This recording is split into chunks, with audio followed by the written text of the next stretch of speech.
চলনবিলের বুকে একদিনের ভ্রমণ।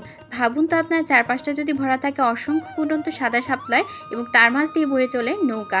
তার সাথে রয়েছেন আপনি এবং আপনার পরিবার। মেঘলা আকাশ, মৃদু বাতাস, এ যেন এক স্বপ্নের ভ্রমণ। আজ আমি আপনাদের নিয়ে যাচ্ছি এই স্বপ্নের ভ্রমণে, যা দেখলে আপনাদের চোখ ফেরানো কখনোই সম্ভব না। সালামু আলাইকুম, কেমন আছেন আপনারা? আমি আলহামদুলিল্লাহ আল্লাহর রহমতে ভালো আছি। চলে আসলাম নতুন আরও একটা ভিডিও নিয়ে। আজকের এই ভিডিওতে আমি আপনাদের সাথে শেয়ার করতে যাচ্ছি কিভাবে আমি একদিনে চলনবিল ভ্রমণ করলাম, কি করলাম, কি দেখলাম, কি অ্যাক্টিভিটিস হলো তা সবই। তো চলুন ভিডিওটা শুরু করা যাক। অনেক ভোরে আমরা ঘুম থেকে উঠে যাই, তারপরে ঘাটে আসি, ঘাট থেকে নৌকা নিয়ে আমার আপুর বাসায় চলে আসি। আপুর শ্বশুরবাড়ি মূলত হিজলি নামক একটা অঞ্চলে, এটা আমাদের সিংড়া উপজেলায় অবস্থিত। আমাদের চলনবিল এত বেশি সুন্দর, আপনারা নিজ চোখে না দেখলে কখনো বুঝতেই পারবেন না। আপুর বাসায় এসে আমরা খাওয়া দাওয়া করি, তারপরে আবার নৌকা নিয়ে আপুর সাথে চলে আসি বিলে শাপলা তুলতে, তারপরে কলমির শাক তুলতে, ঢ্যাপ তুলতে।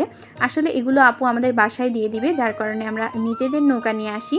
তবে একটা মজার বিষয় হচ্ছে, এই নৌকাটা চালিয়ে নিয়ে এসেছিল আমার আপুর ননদ। আসলে বিল অঞ্চলে এরকমই, প্রত্যেকেই নৌকা চালানো, সাঁতার এগুলো জানে, যেহেতু এদের যাওয়া আসার একমাত্র পথ হচ্ছে নৌকা, তাই মোটামুটি সবাই নৌকা চালানো জানে। তো আম্মু এখানে আবার হচ্ছে পানি সেচতেছিল নৌকার, কেননা পানি বেশি উঠে গেলে আবার নৌকা ডুবে যাওয়ার সম্ভাবনা থাকবে। আপু আমাকে আবার শাপলার গাছ দেখাচ্ছিল, একদম গোড়া থেকে তুলে নিয়ে এসেছে আপু আমাকে দেখানোর জন্য। আপু আমাকে আবার শাপলা, ঢ্যাপ এগুলো সব কিছু তুলে দিচ্ছিল।